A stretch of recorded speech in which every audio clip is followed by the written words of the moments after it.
Lionel Barin, bonjour. Bonjour. Vous êtes le président de l'AIOC. Donc l'AIOC vient remplacer l'AIMP, l'association de l'ingénierie en Midi-Pyrénées. Que représente ce changement de nom et de logo et pourquoi ? Ah, ça c'est un grand mot et effectivement on a voulu, je dirais, redynamiser notre image. Donc l'AIMP est une association là qui date de 1992. Les tendances évoluent fortement dans le domaine de l'ingénierie, dans le domaine de la prise de conscience sociétale, etc. On a un rôle toujours pivot à jouer nous dans toute cette partie-là et on a voulu effectivement moderniser notre image. Dynamiser un petit peu plus ce que l'on représente dans tout l'acte de construire. Et pour ce faire, on a dit il faut qu'on puisse effectivement changer de logo. Alors ça c'est l'image. Mais par contre, il y a une tendance aussi beaucoup plus de fond, c'est qu'effectivement les régions se sont réorganisées, tout le monde le sait. On a une AI Languedoc-Roussillon qui existe et avec qui on travaille en commun. Pour autant, on travaille en commun sur des clients qui sont régionaux et la région c'est l'Occitanie. Donc on est devenu AIOC pour Occitanie. Donc on a dévoilé notre nouveau logo et une nouvelle identité hier lors de l'inauguration. Et donc voilà, ça c'est, je dirais, l'accompagnement de toutes ces évolutions, de toute cette partie régionale, métier qui est en perpétuelle évolution et pour lequel on veut redynamiser ça. Et ça nous permettra aussi, je pense, de toucher un public un peu plus large. On a toujours ce déficit d'image vis-à-vis des étudiants, de la formation. On a des actions vis-à-vis de la formation et des écoles pour qu'on puisse drainer du monde vers nos structures. Et en termes d'image, aujourd'hui, on sait que les nouvelles générations sont très friandes des nouvelles images, donc on a voulu ce changement-là dans cette perspective aussi. Alors ce changement, il s'est déroulé dans le cadre de la 12e édition des rencontres régionales de l'ingénierie, nous sommes en 2020. Quel est le premier bilan à chaud de cette nouvelle édition ? Alors premier bilan à chaud, parce qu'on est en plein dedans effectivement, c'est que c'est encore un succès. Alors, je vais me répéter par rapport aux années précédentes, mais ce qui est très bien, c'est que le succès évolue. C'est pas que un succès, c'est que c'est un succès évolutif. Donc on a effectivement, si on parle chiffres et en termes de fréquentation, aujourd'hui plus de 700 inscrits, ce qui est toujours à peu près la même chose que l'année d'avant, en légère évolution par rapport à l'évolution, ce qui veut dire que globalement on draine 1 millier de personnes sur les 2 jours, ce qui est quand même relativement important pour un événement régional.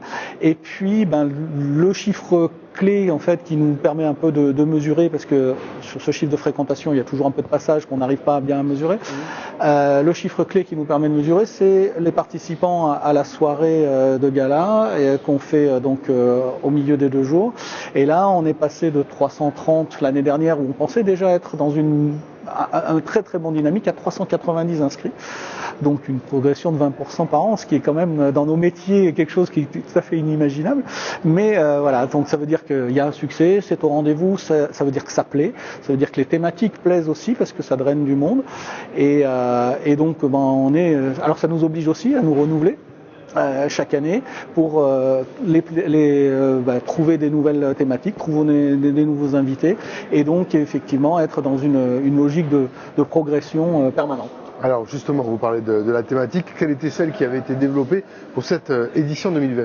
Alors pour cette édition 2020, on a voulu se tourner vers les usages. On a le fil conducteur de l'ensemble des rencontres, c'était les usages et les évolutions des usages qui amènent forcément à se reposer des questions dans la manière de concevoir, que ce soit des infrastructures ou que ce soit du bâtiment.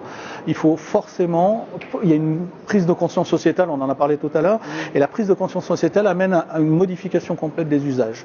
Donc on a, à travers ce fil rouge des usages, on a eu deux grandes thématiques, les usages sur les infrastructures avec les nouvelles mobilités, la manière dont l'espace public doit s'adapter à cette nouvelle mobilité, comment on va effectivement prendre en compte la somme de plein de petits usages différents de la manière de mobilité. Alors les véhicules autonomes, les véhicules partagés, le besoin aussi de faire beaucoup plus de transports collectifs par rapport aux urgences climatiques.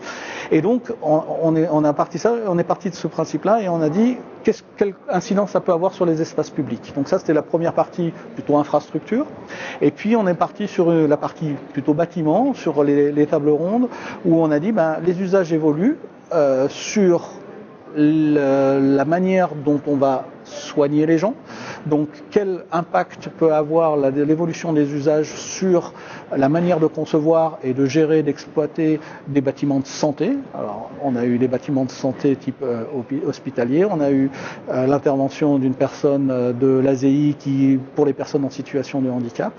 Et donc tout ça, il y a toute une réflexion et tout un écosystème qui se construit autour des usages des bâtiments de santé qui vont faire évoluer la pratique, puisque les pratiques évoluent, et qui vont être pris en compte pour la conception des nouveaux bâtiments de santé. Et puis, bien entendu, la réglementation elle-même, la réglementation environnementale 2020, qui pose des paradigmes un petit peu différents de la réglementation énergétique uniquement 2012, notamment sur la prise en compte de l'environnement au sens beaucoup plus large et quelles conséquences ça peut avoir sur la manière de concevoir, d'exploiter, de maintenir les bâtiments sur leur cycle de vie. D'accord, donc effectivement cette économie de la fonctionnalité est extrêmement pragmatique pour cette nouvelle édition. On a une idée de ce que vous avez prévu pour l'année prochaine en termes d'évolution de tendance? Moi alors je vais pas dévoiler, et puis c'est quelque chose qui est juste dans ma tête, donc, mais je pense qu'il y a un sujet fort qui pourrait être un fil rouge assez intéressant, c'est celui de la résilience. La résilience des territoires, résilience des infrastructures, résilience de la construction, à tous ces évolutions-là.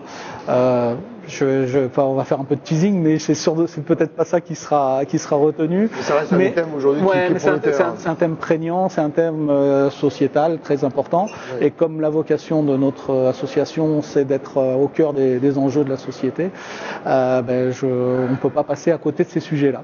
Très bien, on souhaite la bienvenue à IOC donc. Merci et on espère que ces rencontres de l'ingénierie perdureront, quel que soit le nom, c'est pas une question de nom, mais vu le succès aujourd'hui, c'est très important. Parfait, Lionel Barret, merci beaucoup. Merci à vous.